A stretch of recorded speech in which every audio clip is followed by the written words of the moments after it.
안녕하세요. 림입니다. 아까까지는 국제도서전에서 제가 산 책들을 소개를 했으면 지금은 2025년 국제도서전에서 제가 가장 추천하는 책을 소개를 해드리려고 합니다. 바로 백사의 작가님이 쓰신 그들이 보지 못할 밤은 아름다워라는 책이고요.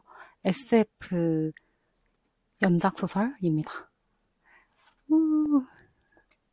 이 책을 처음 본 건 이제 인스타그램에서 처음 봤는데 너무 표지가 우선 너무 예뻤습니다. 표지도 너무 예쁘고 그 다음에 김초엽 작가님, 그러니까 제가 SF 소설을 정말 좋아해요. 그 장르 자체를 되게 좋아하는데 김초엽 작가님이 이 책의 추천사를 쓰셨더라고요.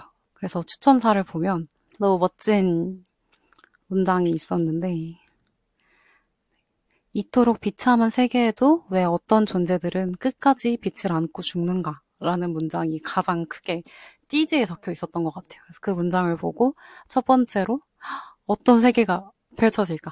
이제 SF 하면 이제 요즘은 디스토피아 배경이 좀 더 많은 것 같긴 해요. 그래서 이제 어떤 디스토피아가 과학적 상상력을 기반으로 펼쳐질까가 제일 궁금했고, 두 번째로는 그 안에서 인물들이 어떤 빛을 안고 있을까? 이런 것들이 좀 궁금해져서 이제 사게 된 책이었고요.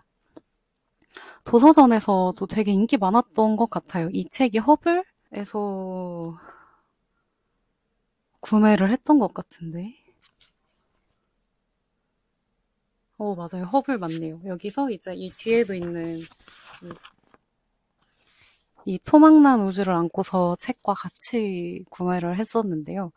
아직 그 토막난 우주를 안고 읽어보지 못하고 우선은 이 책을 먼저 다 읽고 여기저기 엄청 추천했던 책이었어요. 우선 이 소설 자체의 세계관이 굉장히 매력적인데요. 아주 먼 미래에 이제 인간의 자본주의가 끝을 향해 달려갑니다. 끝을 향해 달려가면서 이제 원래 있던 재벌이라는 존재들이 이제 영주라는 계급으로 불리게 돼요. 그러면서 그 영주들이 자기네 돈을 계속 불려나가면서 지구로는 만족을 못하겠다. 우주에 나가야겠다라는 생각을 하게 됩니다. 지금 우리와도 그게 닮아 있는 것 같아요. 그 욕망이 뻗쳐나가는 과정이나 속도가 좀 비슷한 것 같아서 그 지점에서 좀 전 두려움을 좀 느꼈던 것 같은데 아무튼 그렇게 되면서 이제 막대한 돈을 해서 이제 탐사대라고 할까요? 개척단을 만들어서 보내게 됩니다. 여기서 이제 개척단 이제 너희가 나가서 지구 같은 행성을 만들어서 이제 테라포밍을 하고 다녀라.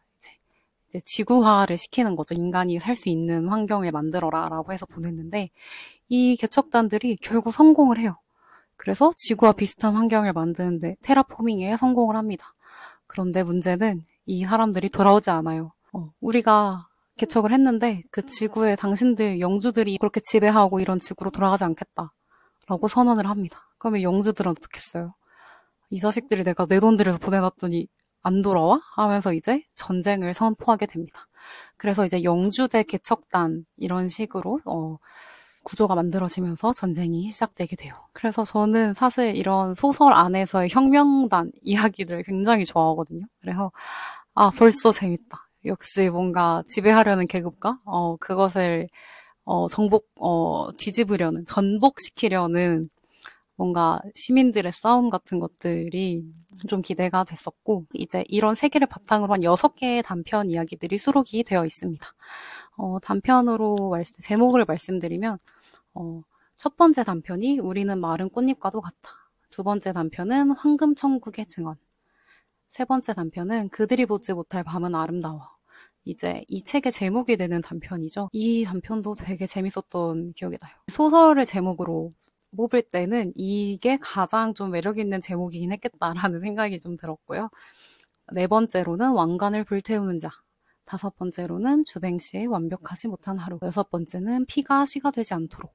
그리고 이 6개의 단편 이외에 이 책의 평론과 그다음에 작가님의 말이 담겨 있는데요. 끝까지 모든 것을 다 읽어보시기를 또 추천을 드리면서 각각의 단편이 모든 있어야 할 이유를 다 가지고 있는 것 같아요. 네. 각각이 더 다른 매력을 가지고 있고요. 개인적으로는 황금천국의 증언과 피가 시가 되지 않도록 그리고 우리는 마른 꽃잎과도 같다. 가 기억에 남습니다. 첫 번째 단편인 우리는 마른 꽃잎과도 같다는 이제 같은 세계관을 공유하고 있다고 말씀을 드렸잖아요. 그것처럼 이제 영주의 용병이 된 소년 야노프가 주인공인 이야기입니다. 그래서 이 야노프가 그 영주의 용병으로서 이제 막 뭔가 마음 붙일 곳을 두면서 계속 사람을 죽이면서 어떻게 그 디스토피아 세계관에서 살아가는지에 대한 이야기를 담고 있고요.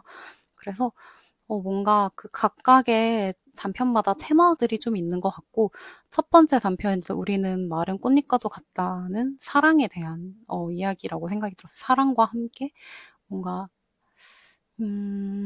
살면서 되돌아보게 만드는 가장 소중한 것들, 이 끔찍한 고통을 버틸 수 있게 하는 것에 대한 이야기이기도 한데, 그것들이 되게 작은 소재들로 너무 잘 표현이 됐다라는 생각을 했던 것 같습니다.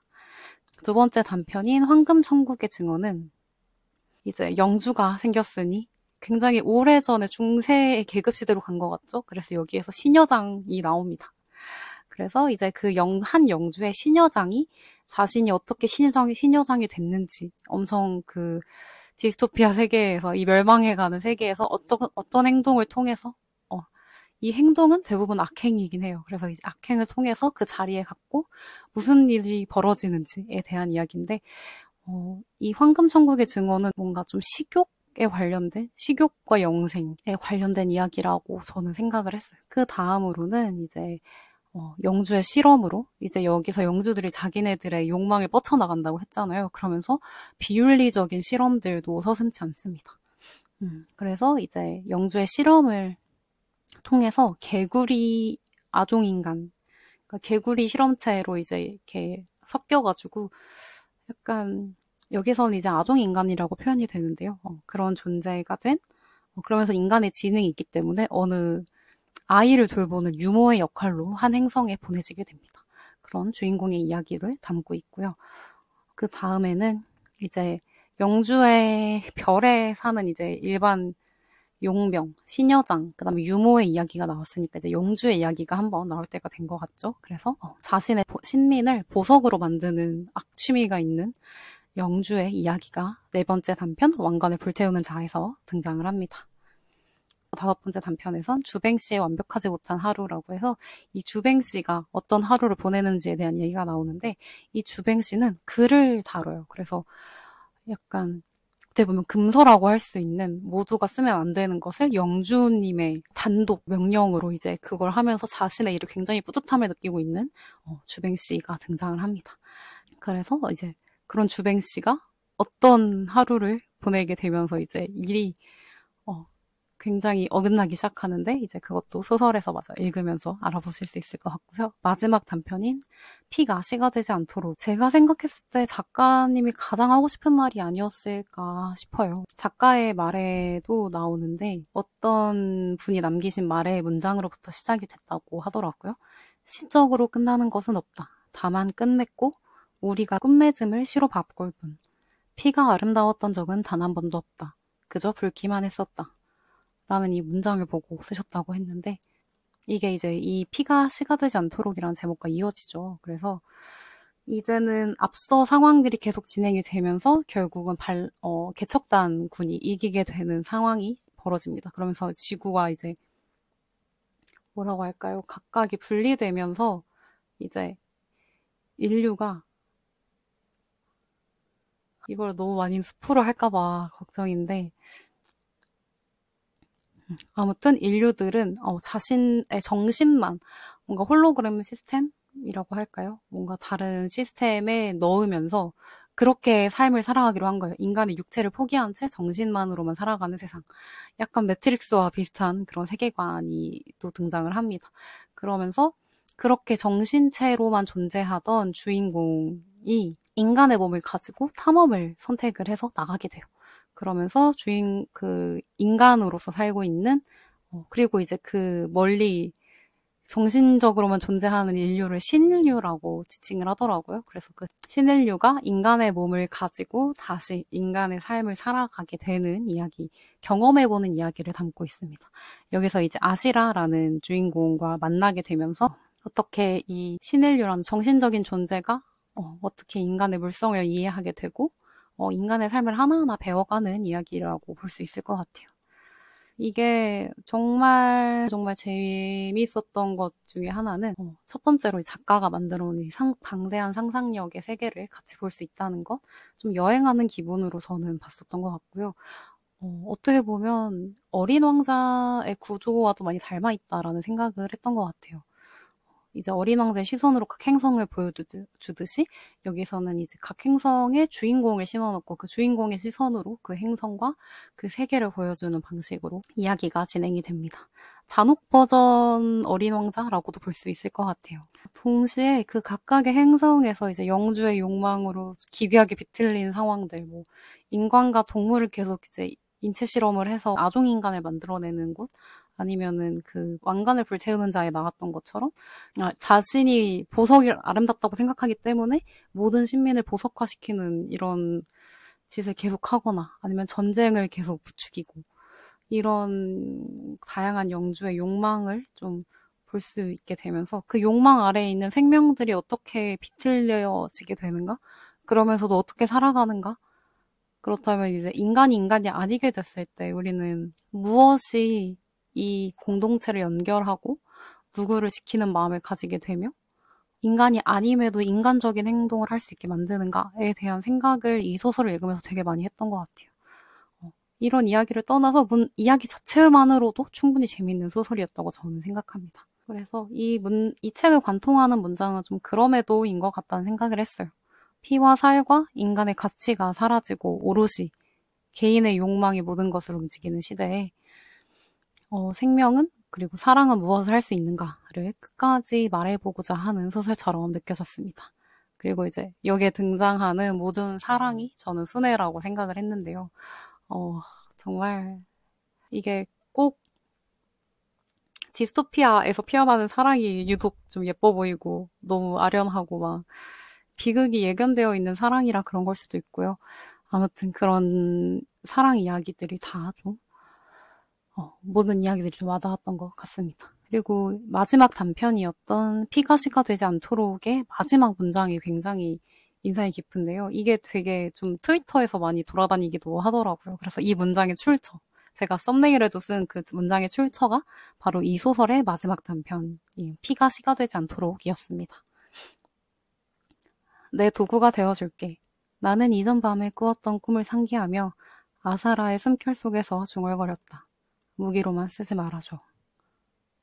이 소설 자체가 좀 도구와 무기가 어떻게 다른지, 인간이 어떻게 사용할 것인지, 무엇이 도구가 되고 무엇이 무기가 되는지에 대한 이야기를 하고 있기 때문에 지금 전 세계적으로도 전쟁이 계속 이어지고 있잖아요. 그래서 이런 시대에서 저희가 다시 한번 읽어보고 생각해보면 좋은 소설인 것 같다는 생각을 했던 것 같아요.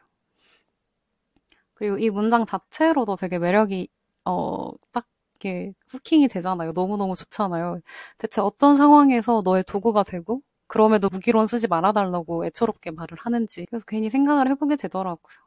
이렇게 뭔가 다양한 지점이 섞여 들어올 수 있는 문장들이 전 개인적으로 좋은데 네, 재밌게 읽었습니다. 그래서 이제 이렇게 그들이 보지 못할 밤은 아름다워에 대해 짧게 살펴보았는데요.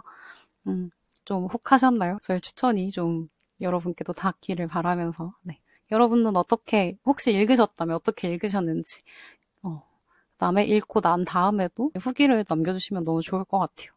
저도 이 책이 너무 좋았어서 이제 다들 어떻게 읽는지 이야기가 너무 궁금하거든요. 네. 그래서 편하게 남겨주시면 또 제가 읽고 답글도 달아보고 하면서 네, 조금 더 깊게 읽는 경험을 같이 해보면 좋겠습니다. 오늘은 여기까지고요. 지금까지 림이었습니다. 안녕.